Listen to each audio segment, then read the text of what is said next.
listening to Keith Sports News. Hey there, hello. That's right, welcome to KSN episode 38 on a Monday, the first Monday of the month of May. You hear this music? Are you familiar with this music? That's right, this is NBC's horse racing official soundtrack. Yeah, it is really awesome. And I was wondering if I could, find something like that to play at the beginning of this episode, and I found it on YouTube. Really good.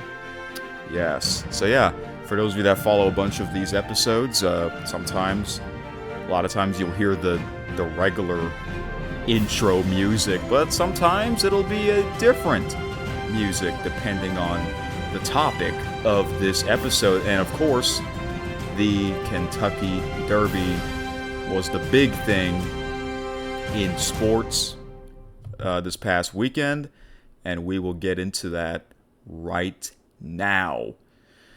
So, first of all, I am not a huge horse racing fan. I'm not one of those people that watches horse racing on a weekly basis or, a few times a month or throughout the year. I like horse racing, but I'm just not a huge fan of it.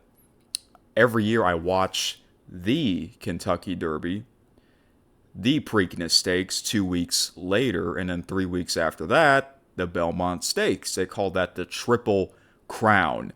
If a horse can win all three of those races in the same year, then that means that horse won the Triple Crown, and it's only happened 13 times in the whole nearly 150 years, right? I mean, that's crazy. So it's so hard. It's so rare. But whenever it happens, that's clearly, to me, in my opinion, the sports story of the year. Yes. No matter what, in my opinion, because it's so hard. So, yeah. All right, the Triple Crown has begun with the Kentucky Derby. So, yes, the first Saturday of May. I can't believe it. We're in the month of May already, first of all. The last episode was in the month of May, technically. So, the month of May is actually a big month for me. Before I talk about the Kentucky Derby, the month of May is a big month for me every year because my birthday is in the month of May. So are my parents' birthday as well. Their birthdays are also in the month of May. And their wedding anniversary. Holy crap. That's a lot. In 1 month. Oh, and Mother's Day, of course. Yeah, it's funny because my mother's birthday is always near Mother's Day. And then some years, her birthday is on Mother's Day. The same day, the same date. It's crazy. So, yeah. Yeah, it's a big month.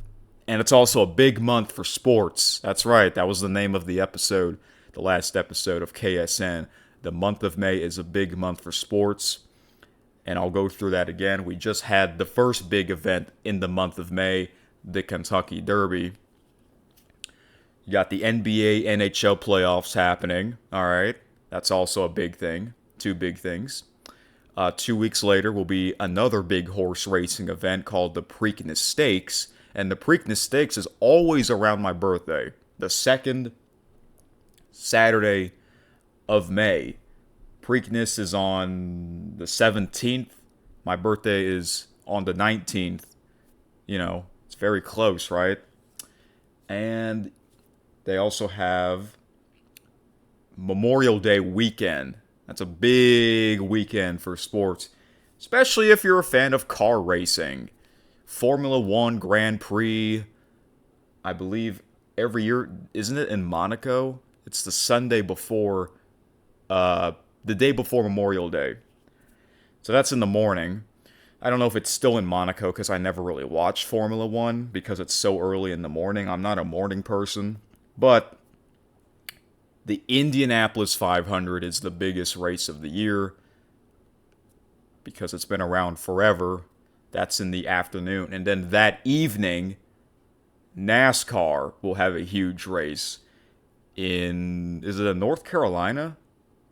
It's called the Coca-Cola 600, or at least that was the sponsor. I don't know if it still is, but yeah, all three of those big racing events are in the same day. And of course, you got the MLB season. We're already over a month after the season started. You also got, if you're a tennis fan, the French Open. Roland Garros will also begin on the last Sunday of May, the Sunday before Memorial Day weekend, or Memorial Day Monday, excuse me. And I always look forward to that. And UFL season, yeah, if you're a fan of that like I am, we're in the second half of the UFL season. By the way, the shirt that I'm wearing, the old XFL logo shirt, I usually wear it on a UFL game day, and I'll talk about that later. And I believe that's it. I don't think I missed anything else because I usually follow those events, most of them, in the month of May. That's a lot. It is a lot. So, all right. Kentucky Derby, horse racing. So, I forgot to mention this. If you are a horse racing fan, or at least a fan of the Triple Crown like I am, the Kentucky Derby, it's always on the first Saturday of May, right? Well, the day before that Friday, they had the Kentucky Oaks. That's right, they had the Kentucky Oaks, where it's female horses. That's also a really big event. So, excuse me. So, Kentucky Oaks on Friday afternoon, Kentucky Derby Saturday afternoon, two big events. That's like the horse racing of WrestleMania.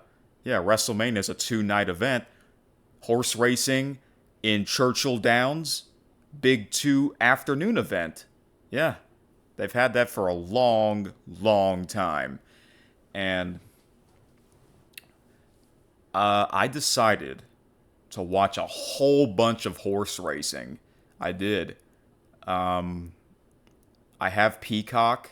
It was on NBC and Peacock. And thankfully I have that because I didn't have to watch it live. Friday afternoon I wasn't at home. I was at work, so I missed the Kentucky Oaks. However, they have the replay on Peacock, so I can watch it at any time, which is fantastic. The best thing about these streaming apps, you don't have to watch it live. Like what if you have to do something in that afternoon, like I did on Friday? I can watch it at another time. I just can't look on the internet or social media, and then But luckily, I didn't do that. All right, it's hard not to do that, but. Thankfully, I did not get spoiled. So, when I went to Peacock, okay, I went to the sports category, and then they have a whole bunch of content. Listen, I know there's a lot of streaming apps nowadays, but Peacock is my number one favorite. That was the first one, besides the ESPN Plus. I don't really count that one, but well, I guess it does count. But ESPN is really just for sports. Peacock is not just for sports, even though Peacock has a lot of sporting events on there. But it also has a lot of shows and movies, and my number one favorite on there is the WWE, the pro wrestling content. That is the main reason why I got Peacock in the first place, to watch old pro wrestling content. And I do that on a weekly basis. I did a huge episode of me talking about how I get into the WWE. So, yeah. And NBC also hosts the Olympics, right? The Winter Olympics and the Summer Olympics. And what's amazing about that is you can watch any event. You can pick your own event. And that's what I did last year's Summer Olympics and the 2022 Winter Olympics, because it's hard to watch that stuff live, especially when it's on the other side of the world. You get to pick your own event. That's amazing.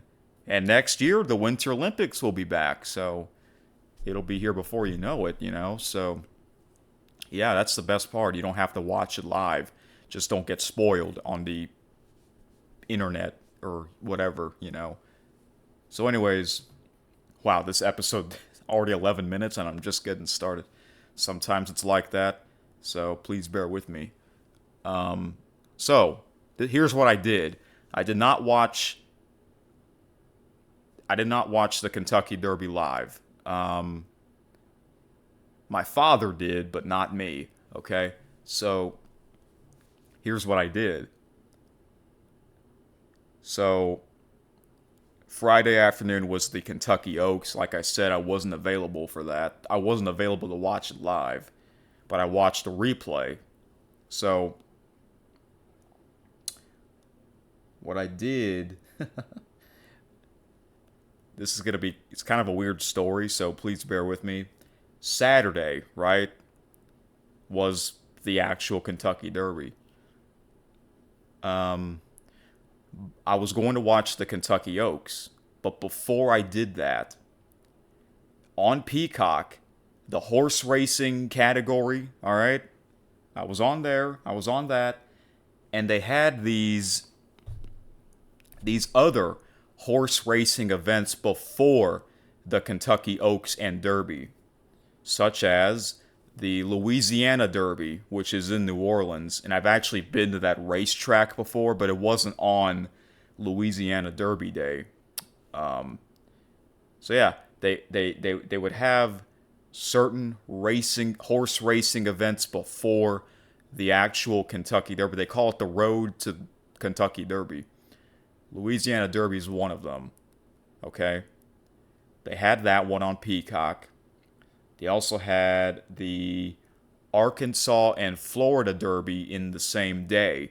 So NBC was going back and forth between both racetracks. And then the final one before the Kentucky Oaks and Derby was the Santa Anita Derby. Okay?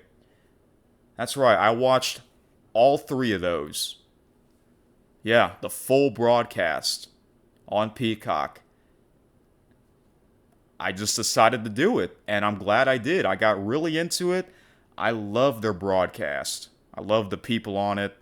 They did an amazing job. And I know I've heard of these horse racing events before. Louisiana Derby, Arkansas and Florida Derby, and Santa Anita Derby, the Road to the Kentucky Derby. That's basically like qualifying races to get into the actual big one, you know what I'm saying? Yeah, I know they have that every year, but I always forget about those horse racing events, the little ones. But they're not actual little events. Those are pretty big events. They're qualifying races basically to get into the big Kentucky Derby. But I just don't think about it. So when I saw it on Peacock, oh wow, they had the Louisiana Derby a month and a half ago. Yeah, I believe it was a month and a half ago. That was the first one I watched. It was an hour, but that was with commercials. So I fast forward through the commercials. Then after that, I watched the broadcast of the Arkansas and Florida Derby. And that was about a 2-hour event, but I did the same thing. I fast forward through the commercials every 3 minutes, okay? Then after that, I saw the Santa Anita Derby, which was 1 hour. With commercials, so that's usually about, I want to say 45 minutes probably, or 40 minutes without commercials, going through it, speeding through it, just to save time, right? And like I said, I like the broadcast. And then After that, I watched the Kentucky Oaks. That's right. It was about a 5 to 5.5 hour event, but that was with commercials. So, like I said, I skimmed through the commercials.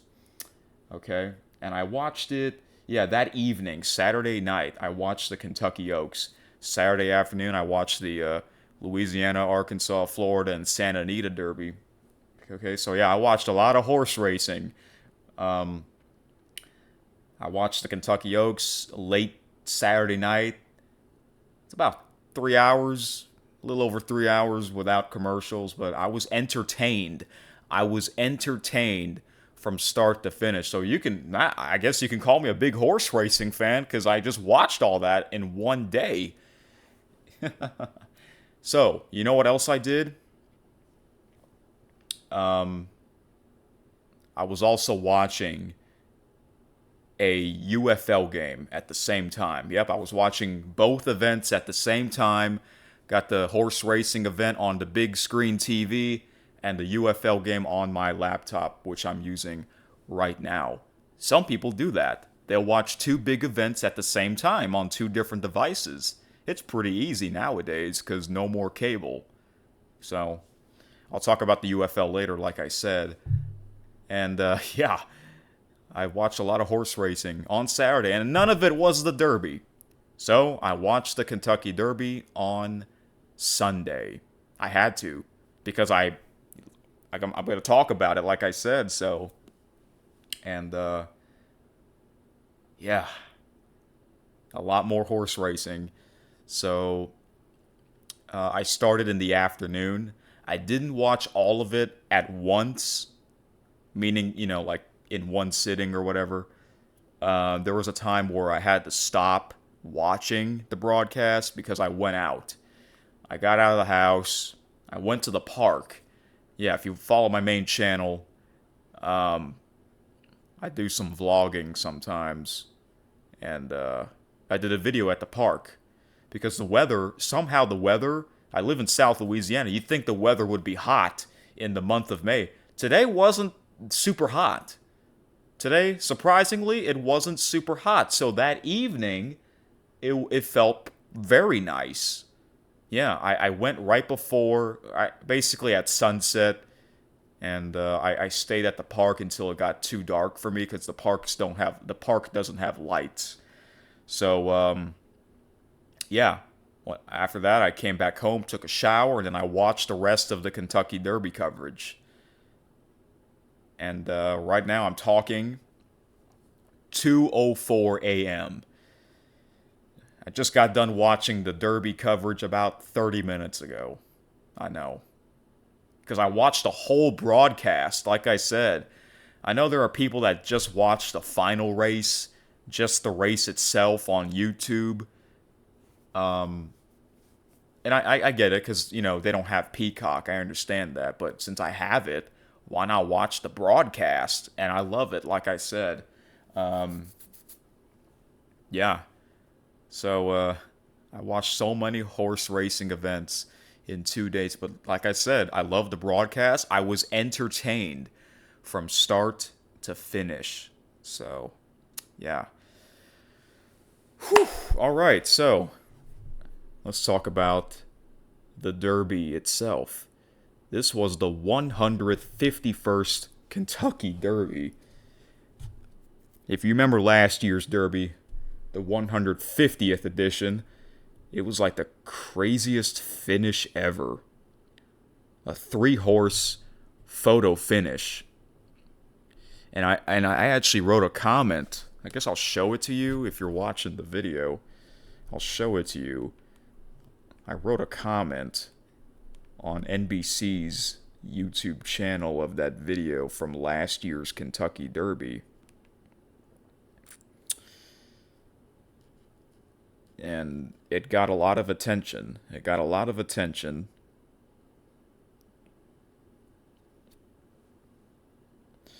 Alright, so I'm going to show it to you right now on my phone. Here it is, if you're watching. This is from my main channel. Sometimes I comment from my main channel, or sometimes it'll be from the Keith Sports News channel on sporting events.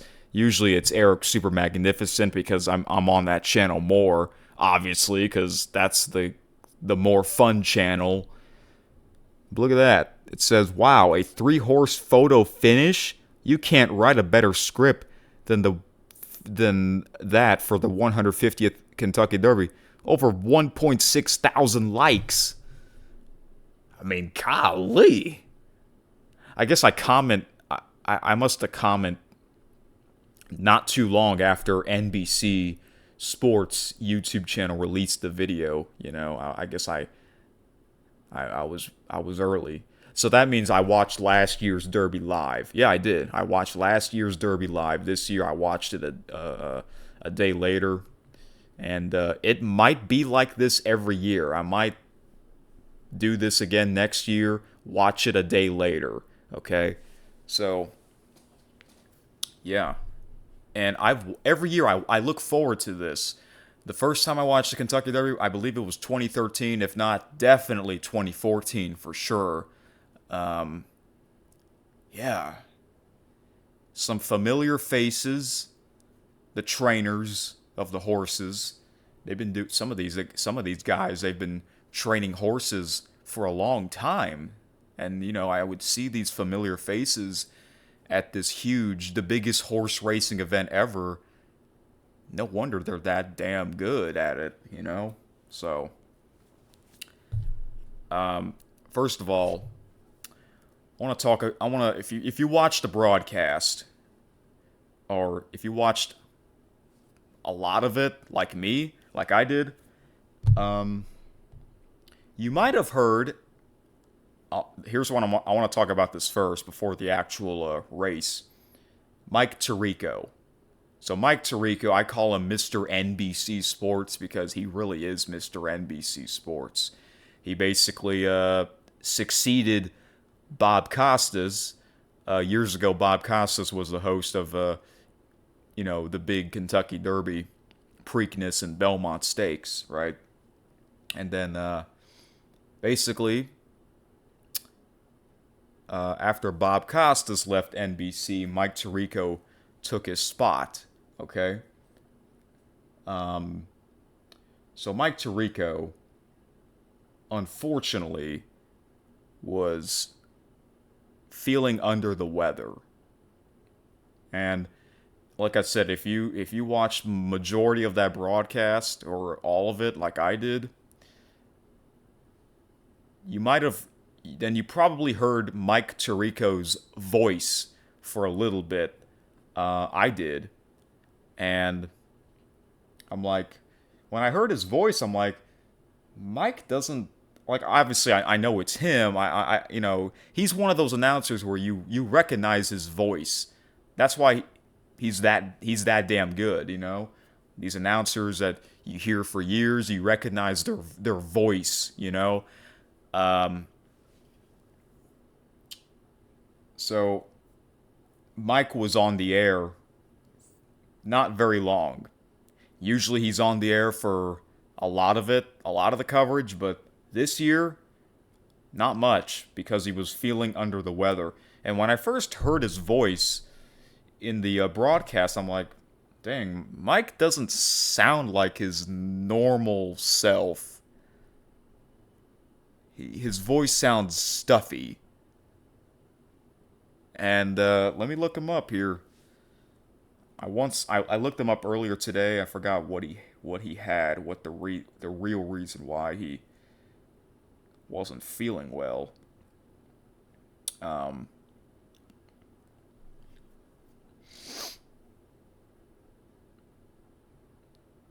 Okay, it says from Yahoo. I'm just looking this up. Tirico does have a nut allergy. Yeah.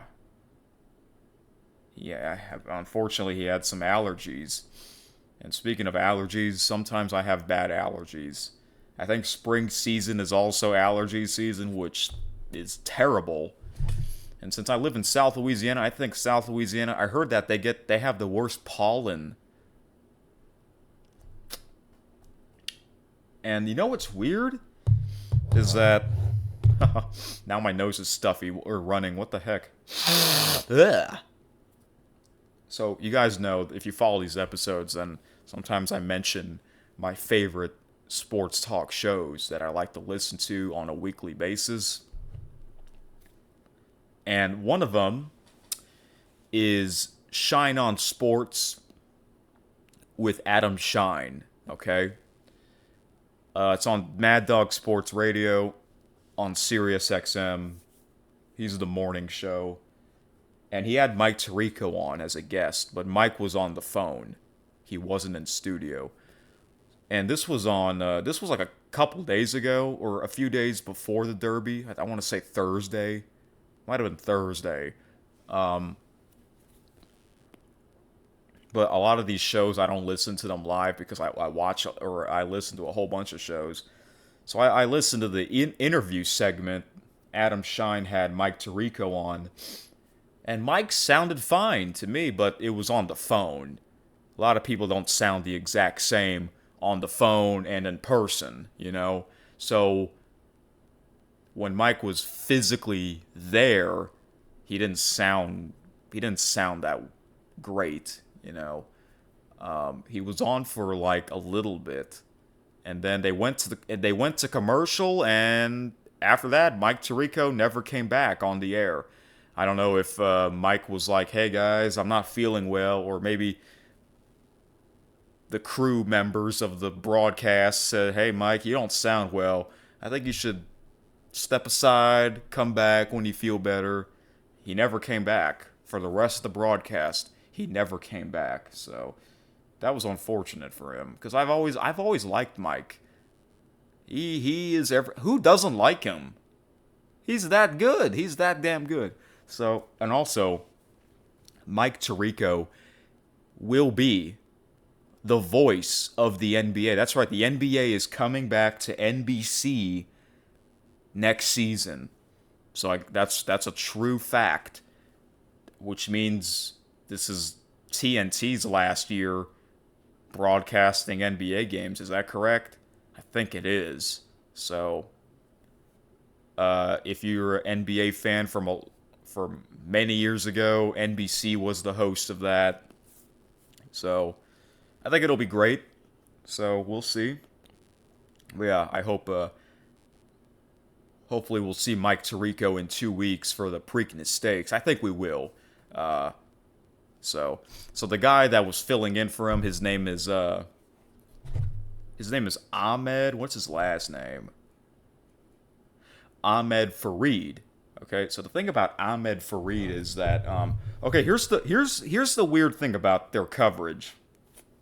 One weird thing is that okay, the broadcast, if you watched it live, it was on Peacock, but if you don't have Peacock, if you have the regular NBC channel, so their coverage started at 11 a.m.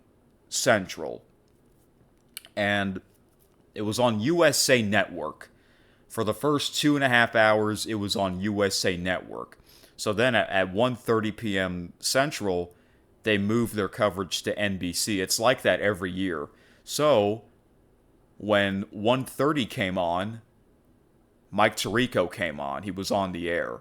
So before him, it was Ahmed Fareed that was sitting at the desk with the great Randy Moss and Jerry Bailey. Those guys, they've been around forever in the horse racing world. So after Mike left, due to him not feeling well, then Ahmed Fareed basically had to take over for the rest of the broadcast. So you're probably asking me, where does if Mike Tirico was there for the rest of the broadcast, where does Ahmed Fareed go? Well, Ahmed Fareed is basically a reporter.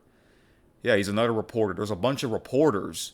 There's a lot of people, a lot of reporters in the broadcast. So, yeah. I'm sure some of my favorite sports talk shows will talk about the Kentucky Derby. Mainly Adam Shine, I mentioned him before. My opinion, in my opinion, the greatest broadcaster, sports talk host of all time is Christopher Mad Dog Russo, because he doesn't always talk about the same sports every single time. He likes to mix it up sometimes. That's what I really like about him. Okay? So, he had Randy Moss on as a special guest on his program. Let me get a drink of water.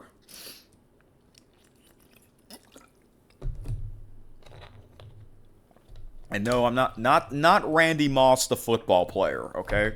Now I will say this: when I first saw the Randy Moss name of the horse racing and analyst, I'm like, wait, there's another Randy Moss. I think Randy Moss knows Randy Moss. You got mossed. So,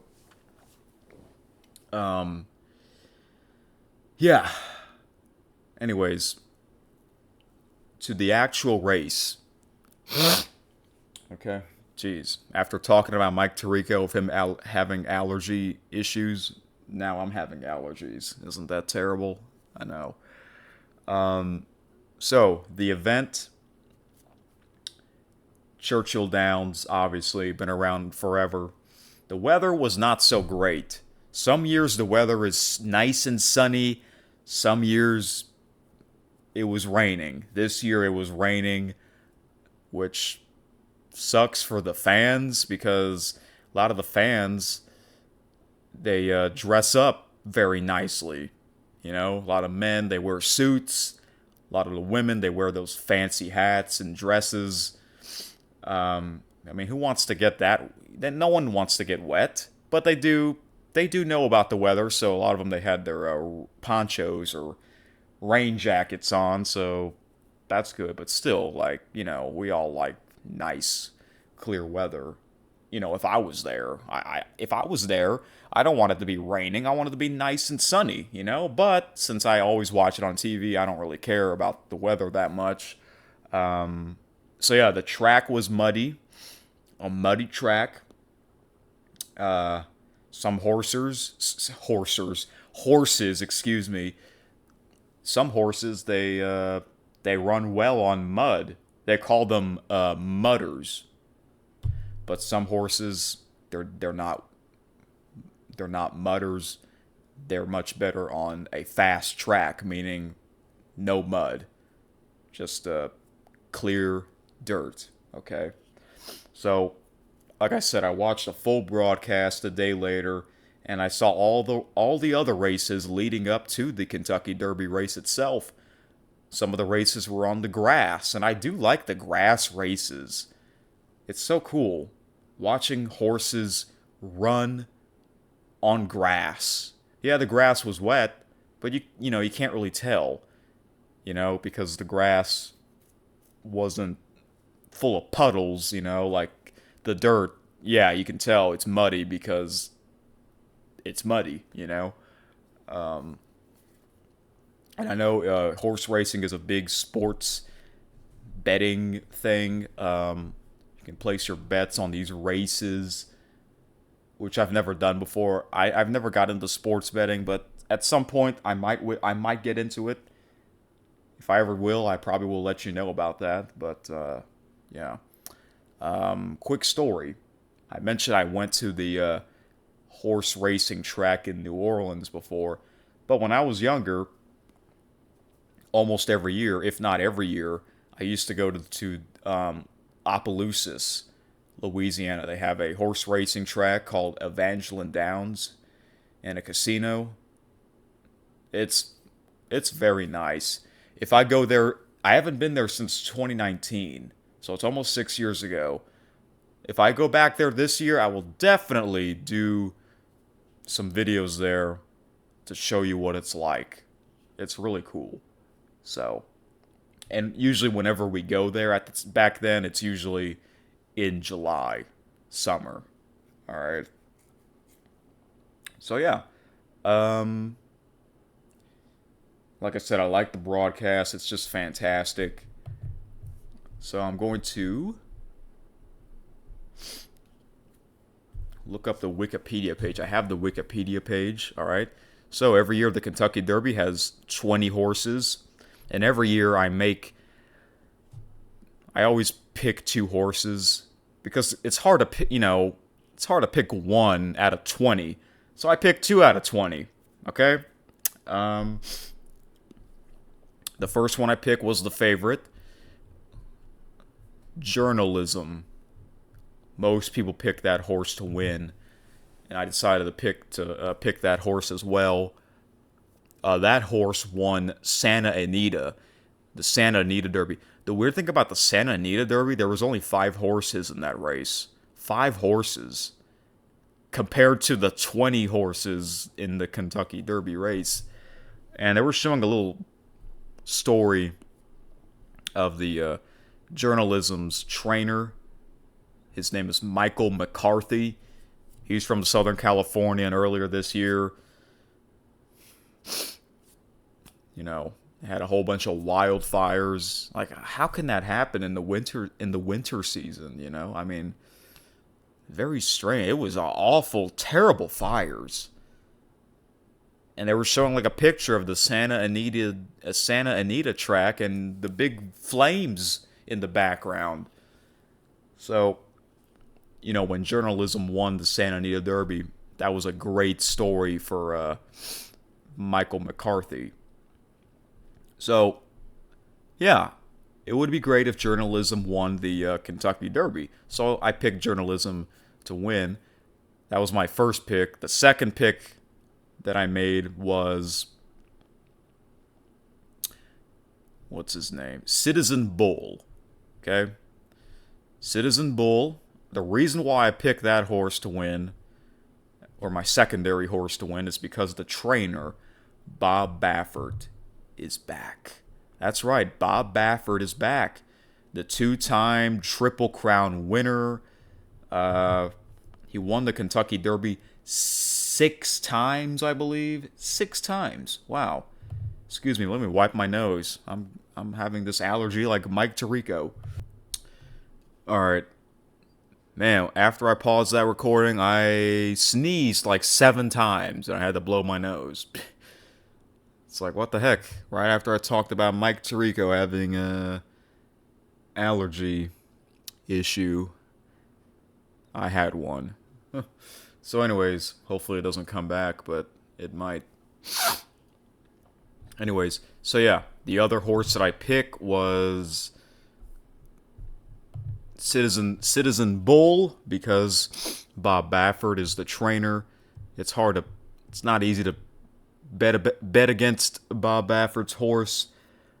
And Bob Baffert, he was banned for 3 years at Churchill Downs, so it was great to see him back, a familiar face. He's won it 6 times, Triple Crown, 2-time winner. And it's hard. And it's hard out of 20 horses. It's hard to, pick your horse to win. So every year I pick 2 of them. So my father, he watches this every year as well. He picked Sandman, the gray horse. Okay, he picked Sandman. And, whenever I see a gray horse, I always, besides the Kentucky Derby, because I didn't pick a gray horse, but the smaller races, which are still big races, whenever there's a gray horse, I hope the gray horse does well. Yeah, or even the Kentucky Derby, because the last time a grayish horse won the Kentucky Derby was 20 years ago, 2005. Yeah. And I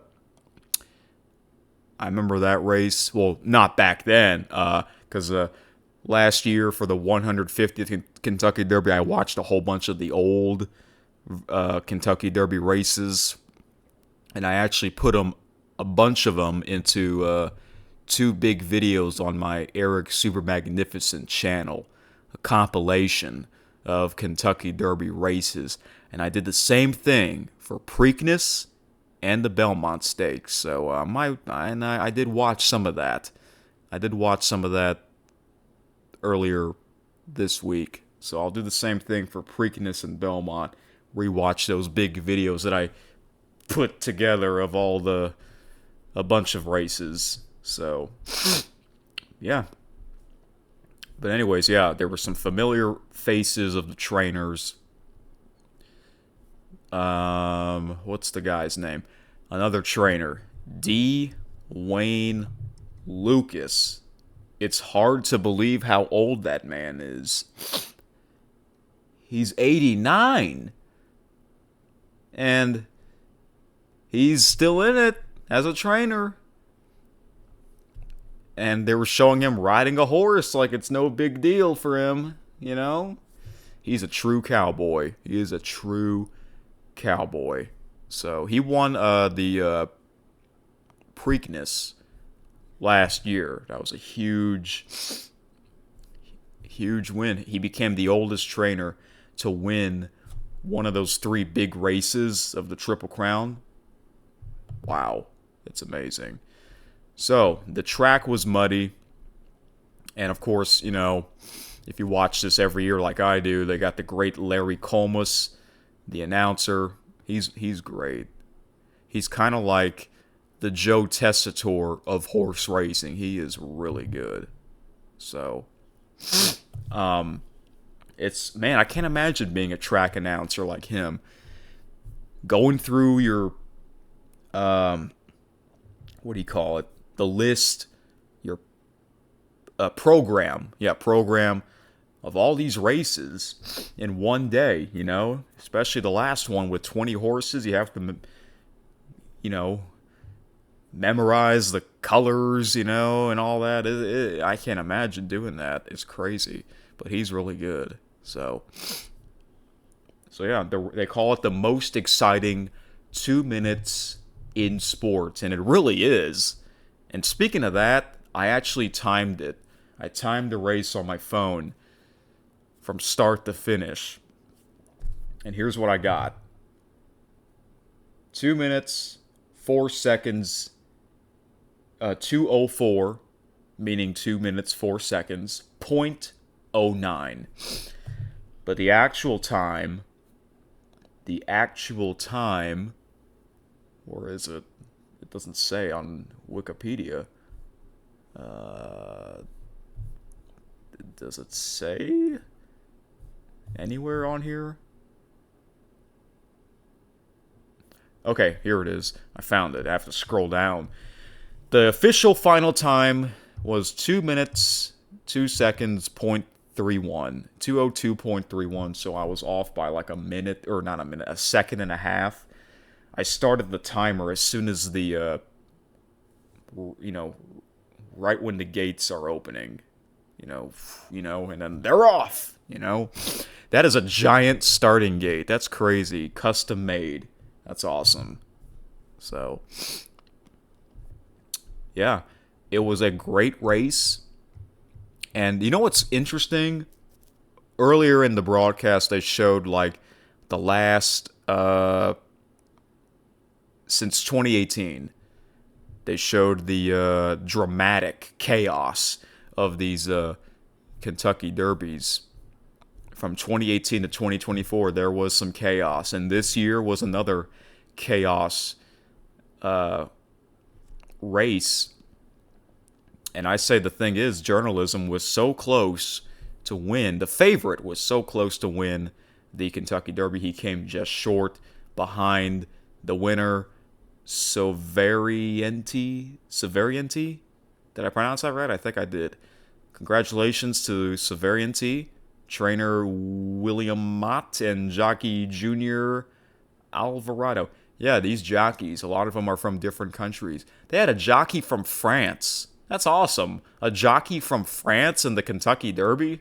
I don't know his name, but they were showing like the amount of, you know, how many jockeys are from what country, you know, in the race. So, yeah. And it was great. So, we'll see if that horse runs in the Preakness, which is in 2 weeks, the 17th. Sometimes the winning Kentucky Derby horse winner runs in the Preakness. Sometimes they don't, depending on the horse's health and condition. journalism was very close. And I heard that I think journalism has never ran in a muddy track. If the track was fast, maybe journalism would have won. You know? So, yeah. It was great. I enjoy it. I enjoyed the coverage. Looking forward to the Preakness. I like the Preakness just as much as the Kentucky Derby because the Preakness is always around my birthday. Some years it's actually on my birthday, which I think that'll happen in a couple of years. My birthday's on May 19th. Preakness is on the 17th. All right? So, I think that's all I have to say here. But yeah, I watched a lot of horse racing in 2 days. So now you can probably say that I'm a huge fan of it. But no, after the Belmont Stakes, which is the last horse racing event of the Triple Crown, that's pretty much all the horse racing that I watch. Pretty much. Sometimes I watch, they have one called, there's one called, dang it, what's the name of it?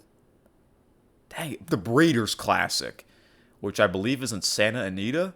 That's in late October, early November, but sometimes I forget about it. So, anyways. But yeah, it was fantastic. All right, now let's move on to spring football. Because I got the shirt on. Like I said, yeah, I mentioned earlier, I was watching the football game and the horse racing event at the same time. I did that 2 times, Saturday and Sunday. That's right. A lot of the UFL games are on ESPN Plus, so same thing. You don't have to watch it live. You can watch it at any time. The replay of the game, and I pretty much watched the full game. I fast forward through the commercials. Same thing with the Kentucky Oaks and the Derby as well. Okay? So, I'm going to tell you the games here. I watched 2 games. Okay? I'll tell you which one I watched. I didn't watch Friday night's game. It was between the Arlington Renegades against the St. Louis Battlehawks. That was on Fox. I wasn't available to watch that game, and I don't have the Fox Sports app. Where I don't know if I guess Fox Sports app they do the same thing where you don't have to watch the game live. You can watch the replay at any time. Although FS1 and FS2 sometimes I forget they do have a late night replay coverage, but sometimes I forget. So, but however. I watched the highlights of that game on YouTube. It was a very low-scoring game. The game was in St. Louis, so I was rooting for them because the championship game is in St. Louis, and I think they should be in the championship game. That would be great for their fans. And they won 12-6, a very low-scoring game. All right. Speaking of St. Louis. So, sometimes I criticize the schedule. For those of you that follow these episodes, sometimes I criticize the schedule. You know who else does that? Mad Dog Sports Radio, or Mad Dog Christopher Russo, the greatest in my opinion. He does the same thing. Sometimes he criticizes the schedule. So, my issue is this game between the Renegades and the Battlehawks. The game was in St. Louis. You know how St. Louis, not only they have the Battlehawks for football, they have the Blues of hockey, the Blues of hockey, and their favorite sport is baseball, the Cardinals. Okay? Listen to this. I don't know, you might know this, you may not know this. All 3 of those teams, they were all playing at the same time in St. Louis. That's right. The Battlehawks Blues and Cardinals, they were all playing at the exact same time in St. Louis. All of them. All three of those teams were playing at the same time in St. Louis. And, okay, it's not the NHL's fault because they don't schedule the playoff games months in advance. No, they don't. They don't do that. So they're excused. They're excused, okay? You know, it's like that for pretty much all the sports leagues. You don't know who's in the playoffs until after the regular season is over, and then they schedule the playoff games. So NHL's excused. To the MLB, they reveal their regular season schedule months in advance. Yeah, months in advance. I don't know when exactly, but it's obviously after the World Series is over, probably in December. Or, yeah, it's probably in December or maybe November. So they're excused as well. So this is the UFL's fault. Because they don't schedule their games months in advance. I don't think they do. Maybe they do, but not like the MLB. I think the MLB, they schedule their regular season games like 5 months in advance. Pretty sure the UFL doesn't do that. So this is the UFL's fault for doing that. Why on earth would you have your football team play at the exact same time as both the Blues and the Cardinals? They did the same thing. To the very first UFL game of this season, the Houston Roughnecks were also playing at the exact same time with the Houston Astros. Both teams were in Houston at the exact same time. Like, why would you do that? UFL, you can't compete with these other big sports leagues because you're still a new league. This is only year number 2. Technically, it's year number what? You got the 2020 XFL season, 2022 USFL season, 2023 XFL and USFL season, 2024 UFL season, 2025. This is technically the 5th year for spring football. The new spring football, not the old one from a long time ago. Yeah, you can't do that, UFL. You can't do that. Like, why not have the Battlehawks play Saturday afternoon or even Saturday night? Okay? Let's see. Let's see here. We'll look this up right now because this is what I do sometimes. Okay, what time were the Cardinals playing on Saturday? Oh, the game was postponed. The game was postponed on Saturday, but I think I'm on the ESPN app. It'll tell me that game was supposed to start at 1:15. Okay, you could have easily had the St. Louis Battlehawks play on Saturday night. Well, let me tell you something. There was no UFL game on Saturday night, and I have no idea why. Okay, I think it's because, the UFL games, they're on Fox, ABC, or ESPN. ABC, ESPN, they're the same thing, same coverage, same broadcast. Alright? So, I think Fox couldn't have a Saturday night UFL game because they have the MLB on Fox. They call it Baseball Night in America. They usually start doing that during this time of the year. Okay. What about ABC and ESPN? Or I think some UFL games are even on ESPN too. So, what were they showing? I know that there was a Game 7 in both the NBA and NHL. Obviously, one of those games were on ABC. The other one was on TNT. I don't know which one was on what network, but I just saw it on the schedule the other night. So what was ESPN showing on Saturday night?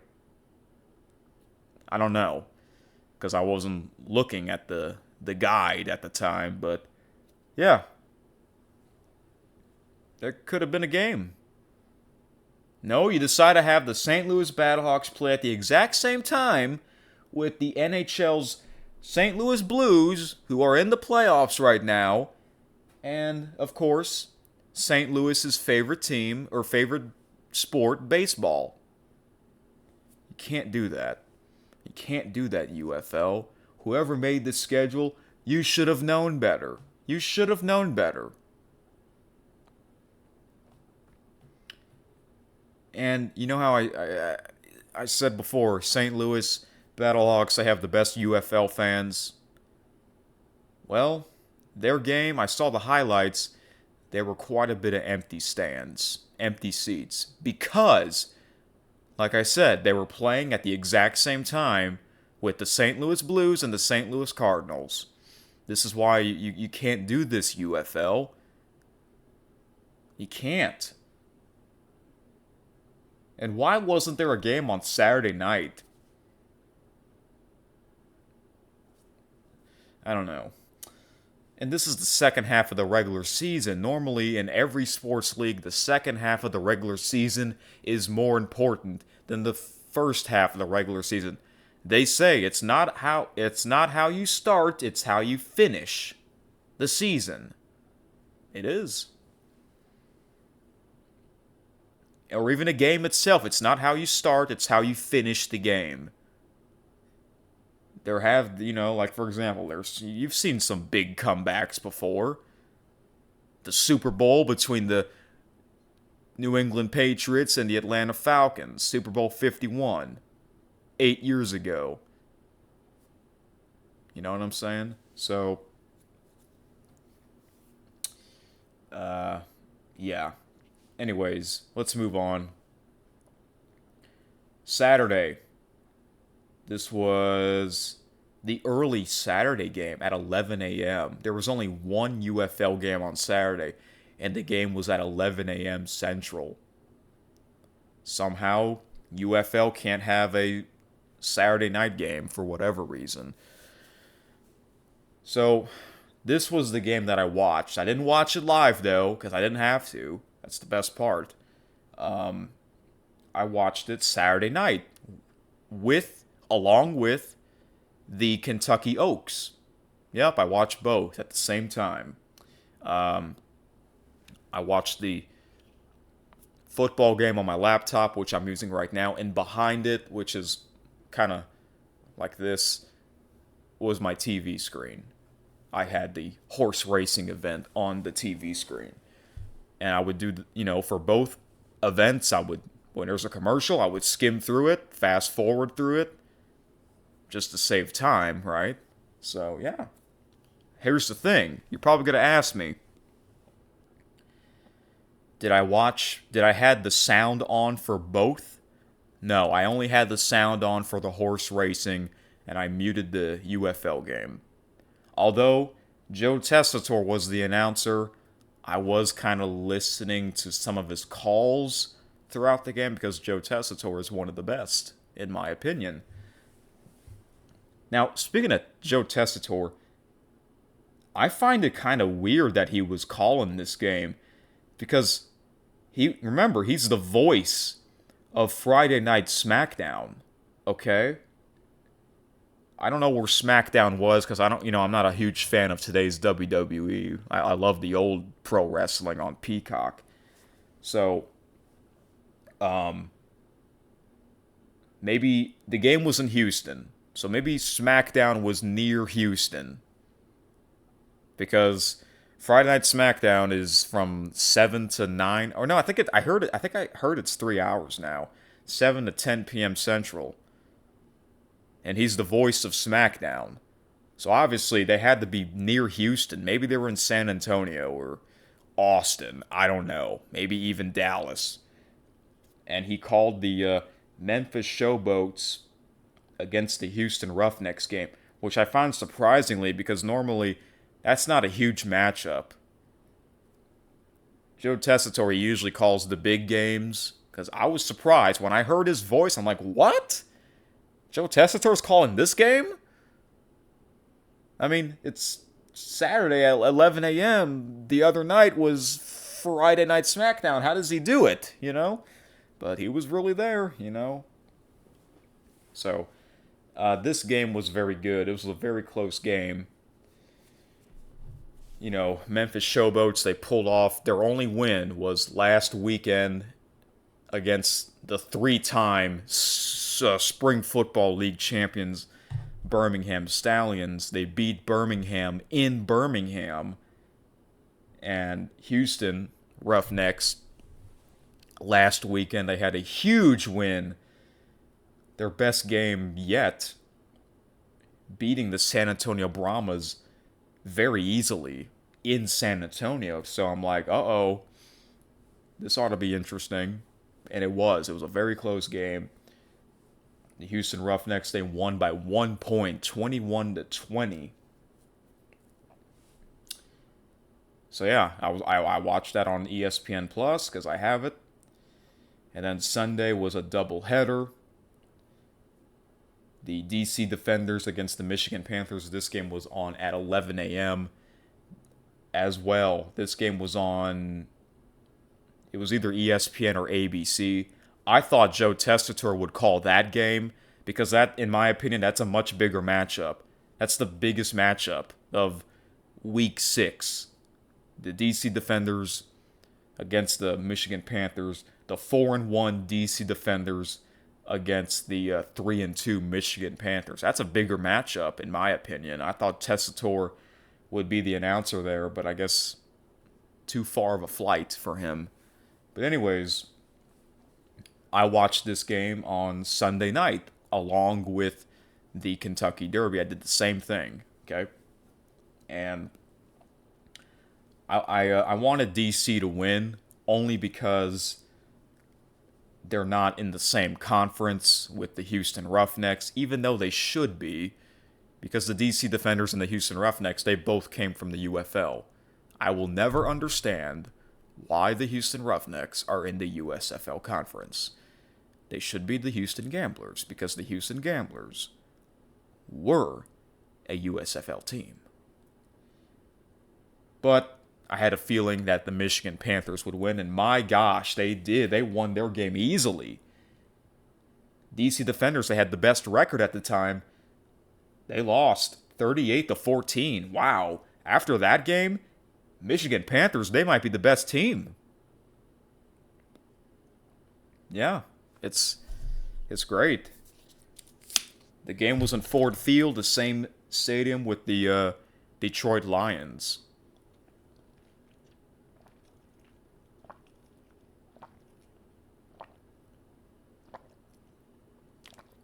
Oh, man.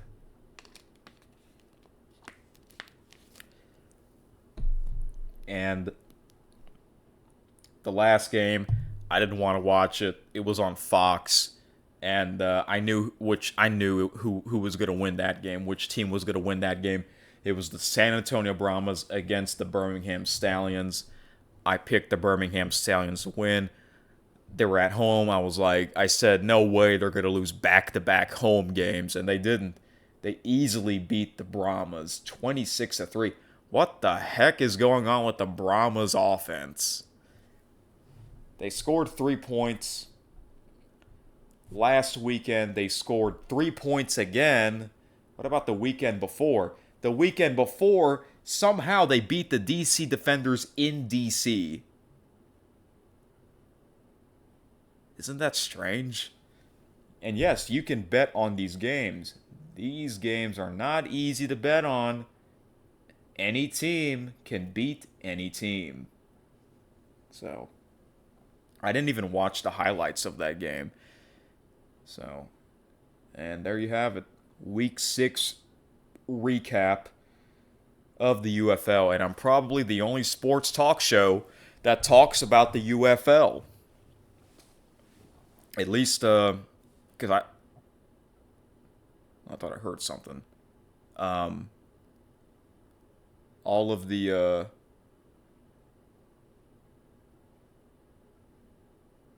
All right, my apologies. All of these sports talk shows that I listen to, none of them, none of them talk about the UFL. I'll count. I'll count how many sports talk podcasts that I listen to. I'm not going to name them all. I'll do that on a separate episode. 1, 2, 3, 4, 5, 6, 7, 8. No. Excuse me. 1, 2, 3, 4, 5, 6, 7,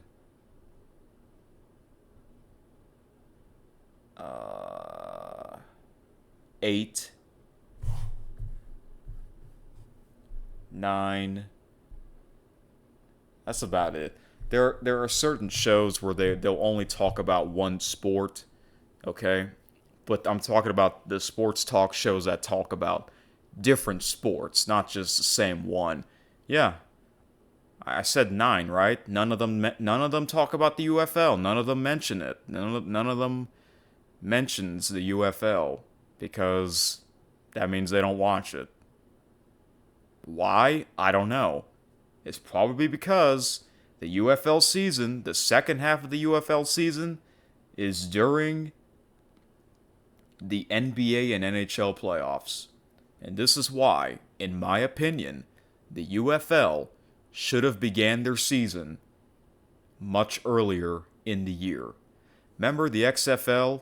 They started their season the weekend after the Super Bowl. I liked it like that. Why couldn't the UFL do the same thing? Why do we have to wait until late March? Someone in the comments said, I saw a comment that says, we need a break from football. No, we don't. No, we don't. There are true XFL fans at the time. They were ready for it the weekend after the Super Bowl, including myself. We don't have to wait a month and a half. There are people that just don't like the NFL. They like the Spring Football League more. Including myself, you know? So, and they picked the worst weekend at the time. The UFL, they picked the worst weekend to start their season. The last weekend of March, in the middle of March Madness basketball, the MLB opening weekend. Why on earth would you begin your season during that? Should have began your season in late February at least. And then you're having your championship game in mid-June instead of mid-May. By the way, mid-June, I believe that's also the NBA and NHL finals. And I get it, they don't want to compete with the NFL. No sports league can compete with the NFL. NFL's number one. Popularity-wise, NFL's number one. I'm not a big NFL fan, but I'll admit they're number one. Especially after what they did last year, having their games on Christmas Day, even though Christmas Day last year was on a Wednesday, they decided to have games on there. And guess what? And you know how NBA is also Christmas Day is also is NBA's big day? NFL beat the NBA in terms of the ratings. Yeah, that just shows the NFL does not give a damn who you are. They do it for the money. They do it for the money. And I guess the UFL, they do it for the money too by having their games, all their games on television. But see, whenever I watch a game, whether it's the full game or the highlights, it disappoints me to see empty stands, you know.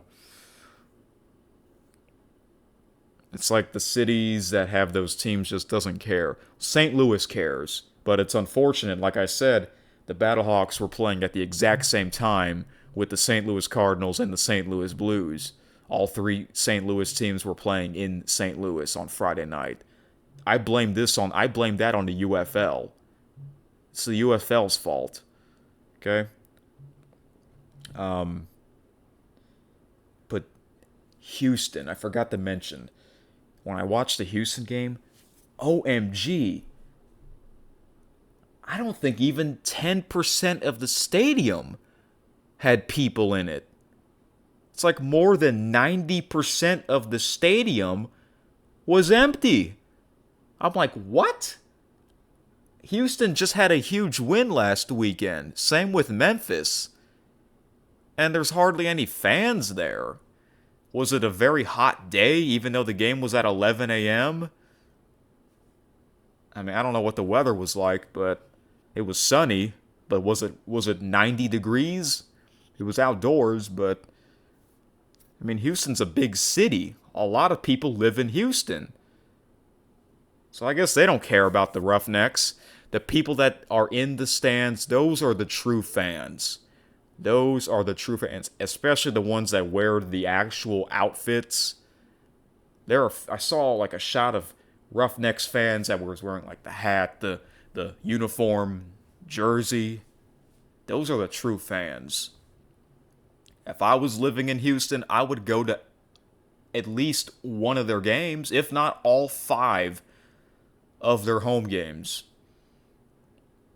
I wish New Orleans has a team, because I would have gone to New Orleans. New Orleans is much closer to where I live than Houston. You know, New Orleans, they had a USFL team. I wish they kept the Breakers. That's their name, the New Orleans Breakers. And you know what's weird? I like the Breakers uniform more than the New Orleans Saints uniforms. I do.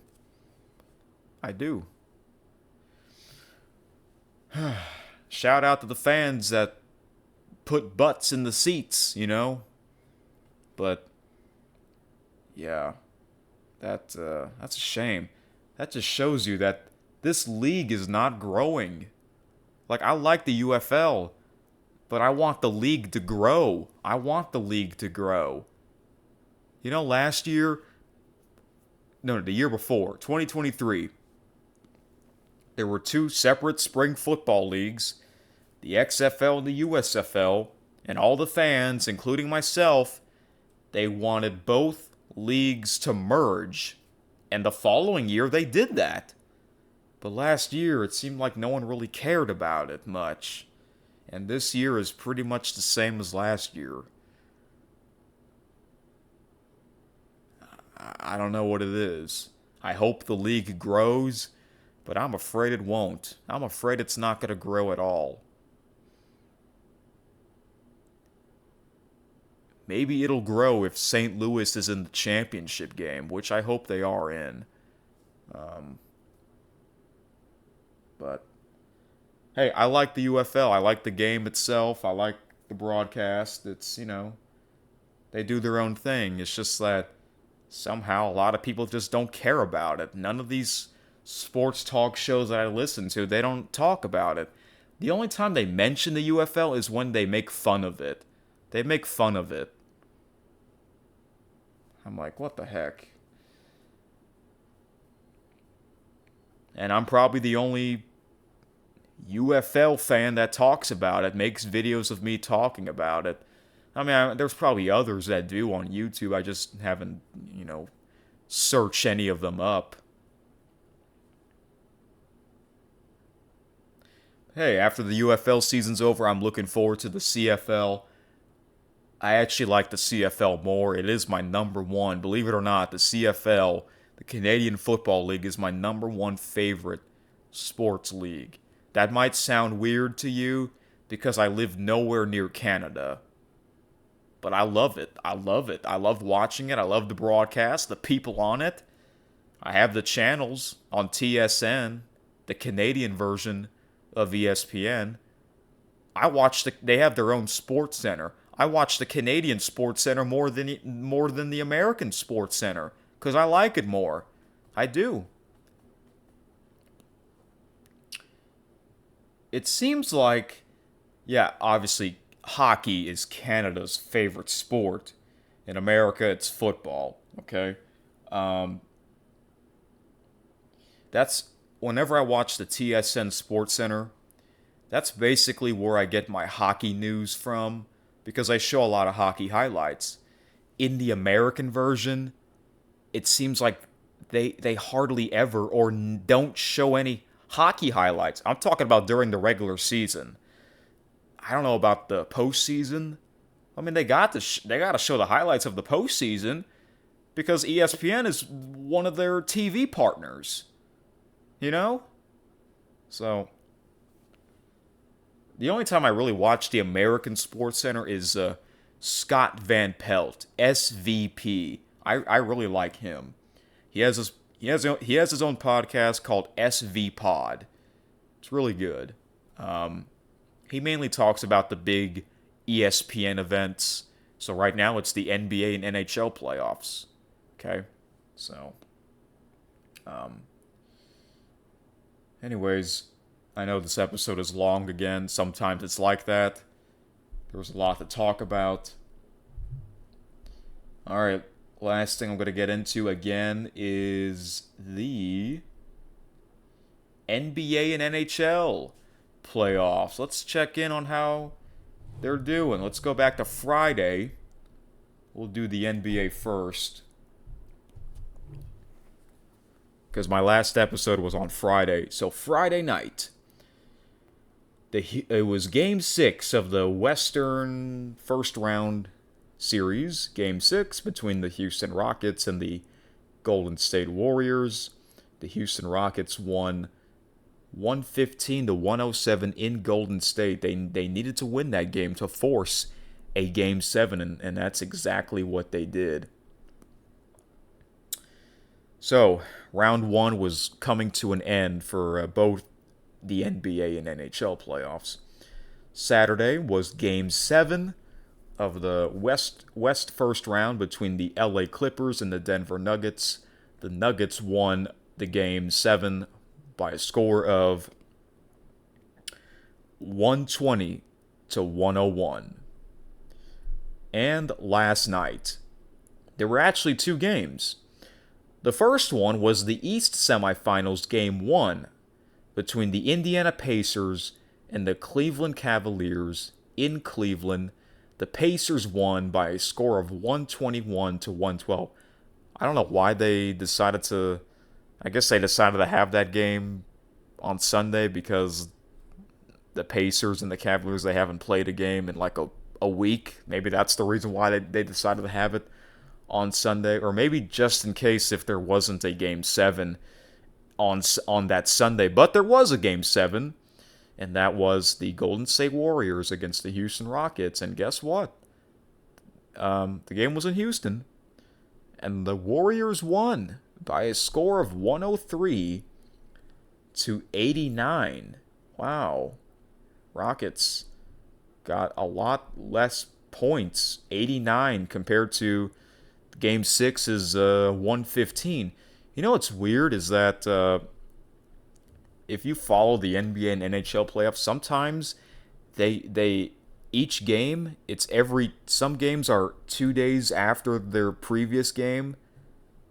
Some games it's 3 days later. If you know what I'm talking about. So like, you know, these 2 teams, for example, they play one night, then their next game will be 2 nights later. Sometimes it'll be 3 nights later. Usually if it's 3 nights later, that means they're traveling. If it's 2 nights later, that means they're not traveling. They're staying in the same city. Well, in this case, Game 6 and Game 7 were not in the same city. This is not the MLB Best of 7 version, where it's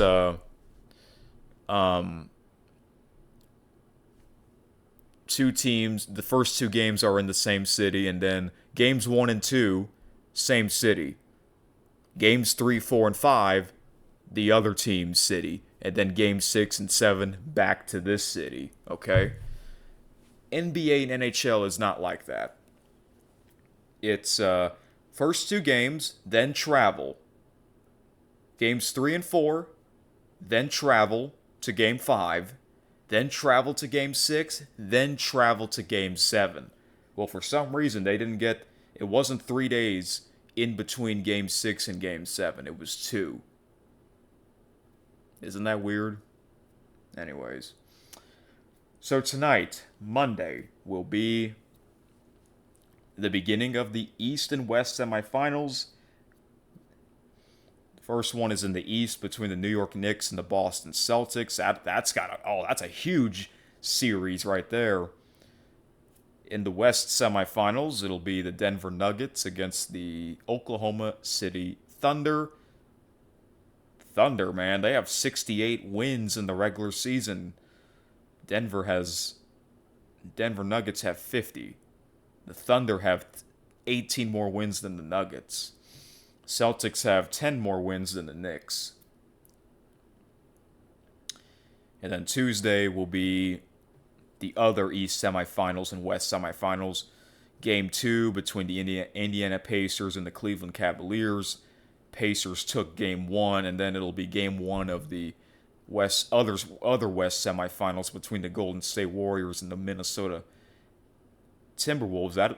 Man, both teams almost have the exact same win-loss record. That is going to be a very tight series, I think. I guess I'll make my predictions.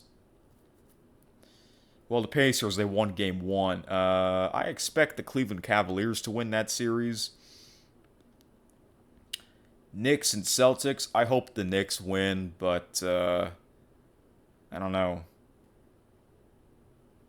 It's hard to bet against the Celtics, so I think I'm going to take the Celtics to win that series. Nuggets and Thunder, I'm going to go with the Thunder. And Warriors, Timberwolves, I'm going to go with the Timberwolves. They beat the LA Lakers, and I think they can beat the Golden State Warriors as well. To the NHL now. I'm going to do the same thing. So Friday, the New York Jets took on the St. Louis Blues in St. Louis. The same time as the Battlehawks and Cardinals game as well in St. Louis. This was Game 6. The Blues won 5-2. Obviously, that was the most important St. Louis game to watch because it's the NHL playoffs. That's more important. Saturday, there was a Game 7 between the Colorado Avalanche and the Dallas Stars. The Stars won by a score of 4-2. And Sunday, OMG. I'm just now looking at these scores for the first time, guys. Yes, I had no idea what happened. I didn't watch any NBA or NHL this past weekend. Game 7 was the St. Louis Blues and the Winnipeg Jets in Winnipeg. It came down to double overtime. The Jets. Jets, Jets. No, not the New York Jets. The Winnipeg Jets won by a score of 4-3 in double overtime. Wow. I might have to watch that highlights. I'm kind of glad Winnipeg won because they were off to a fantastic start in the regular season. I do remember that. And I want to see it. Last year we had a Canadian team in the final, Edmonton. They were so close to making that historic comeback. This year, I would like to see a Canadian team again, whether if it's the Edmonton Oilers again or the New York Jets. If so, I will be cheering for them. Unless if they play the Washington Capitals. If the Capitals are in it, I might cheer for them because of Alexander Ovechkin. Wow. Okay, so I believe round 1 has finished. It's so weird. The NBA and NHL playoffs are on at the exact same time. Why do they do this? It's always like that. It's not easy to be a fan of both leagues because of the way they set up their season. Okay, whatever. Monday. One NHL game tonight. This is the East second round Game 1 between the Florida Panthers against the Toronto Maple Leafs. I want to see the Maple Leafs win. I got a feeling they always choke in the playoffs. But I don't know, the Maple Leafs, they might pull it off. I'm going to go with the Maple Leafs to win this series. It's not easy. The Panthers, they won the Stanley Cup last year. It's not easy to win back-to-back, you know. All right, Tuesday. Another East second round game one between the Carolina Hurricanes against the Washington Capitals.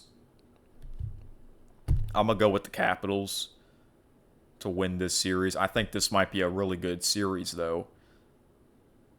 West second round game one between the Edmonton Oilers and the Vegas Golden Knights, excuse me. I think this will be a great series as well. I hope Edmonton wins. I like Connor McDavid. I think he can do it. I'm going to go with the Oilers. Got the Oilers moving on. That's my prediction. And the last one.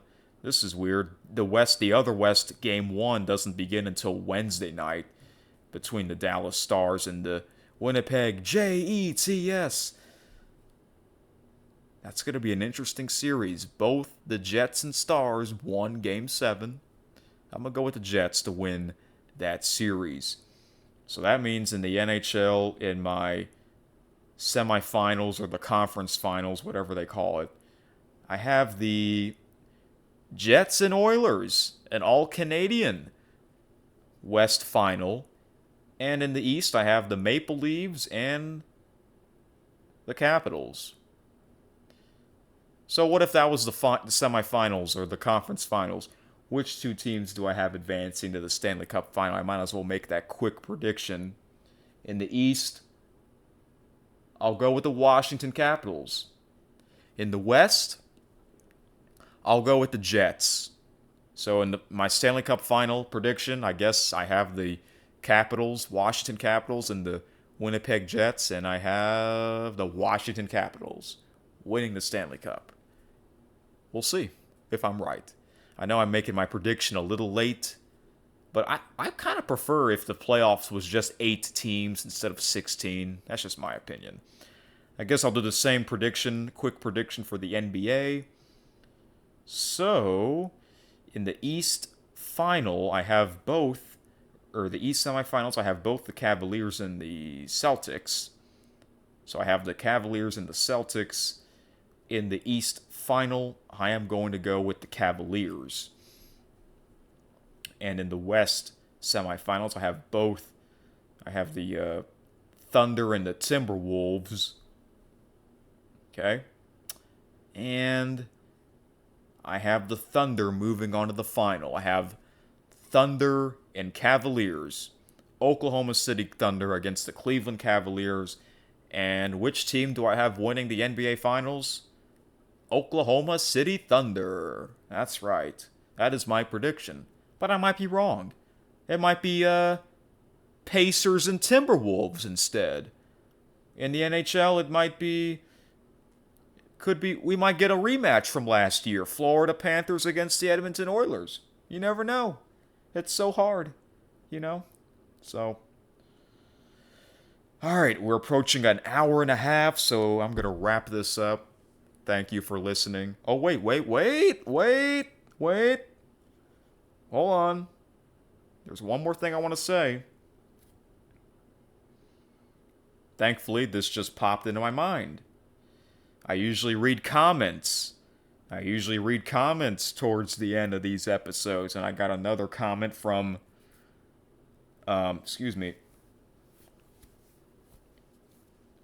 Five Tayer. That's right.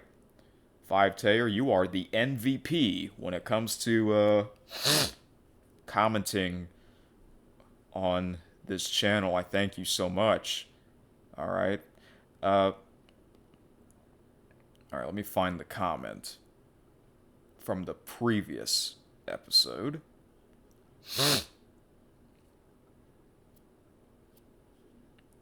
All right. Got the allergies, man. Ooh. He says, I will be watching the Kentucky Derby this Saturday.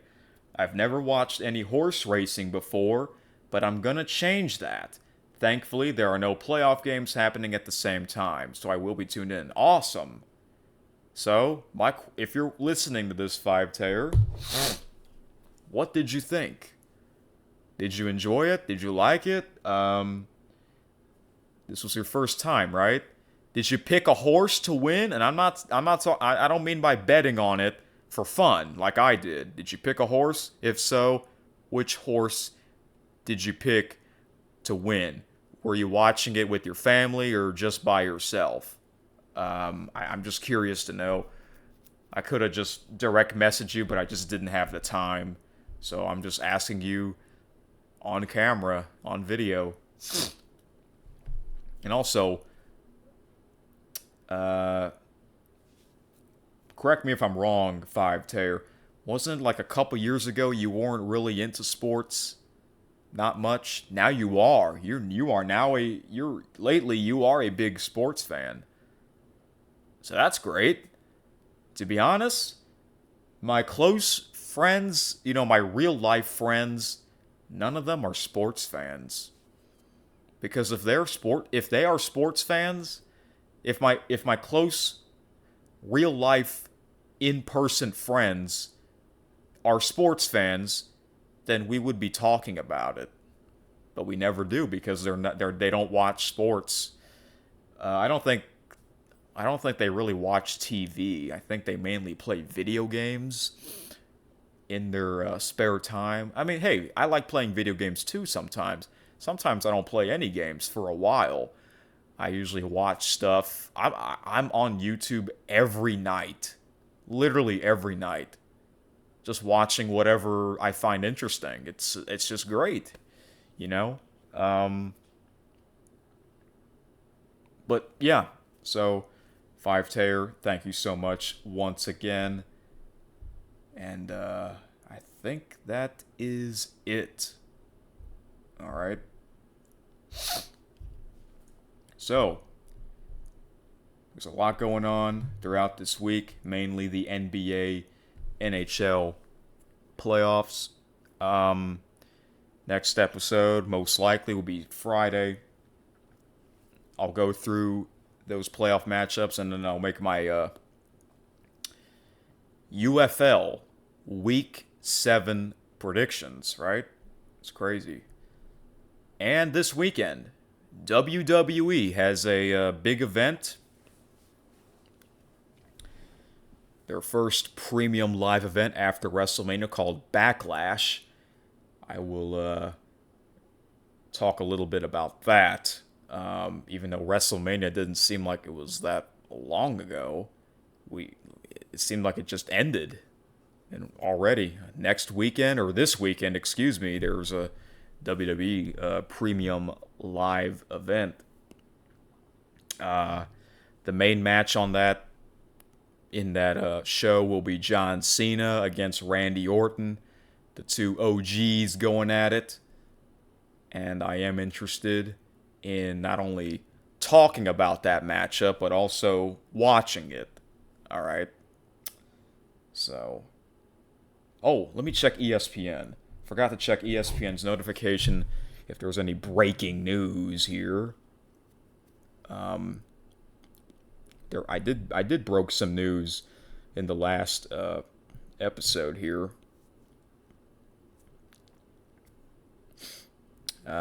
Sometimes I get Yankees news. So this was a while ago. It says Anthony Volpe, shoulder, not in Sunday's lineup. A day after he got injured on a dive for a grounder. Oswald Peraza at shortstop. Okay. That's the thing about these long seasons. There's going to be injuries. It's a shame. I might have to watch that Game 7 thriller between the Winnipeg Jets and the St. Louis Blues here. Here's some interesting news from Jeff Passan. The Texas Rangers fired hitting coach Donnie Ecker The Rangers enter Sunday with the second fewest runs in MLB and are 17 and 18 despite having the fourth best ERA in the American League. Wow. That's very strange here. All right, that's it. So, see you guys on Friday once again, and this wonderful music on NBC. Can you hear it now? There we go. All right. I'll see you next time. Bye-bye. Thank you for listening to Keith's Sports News.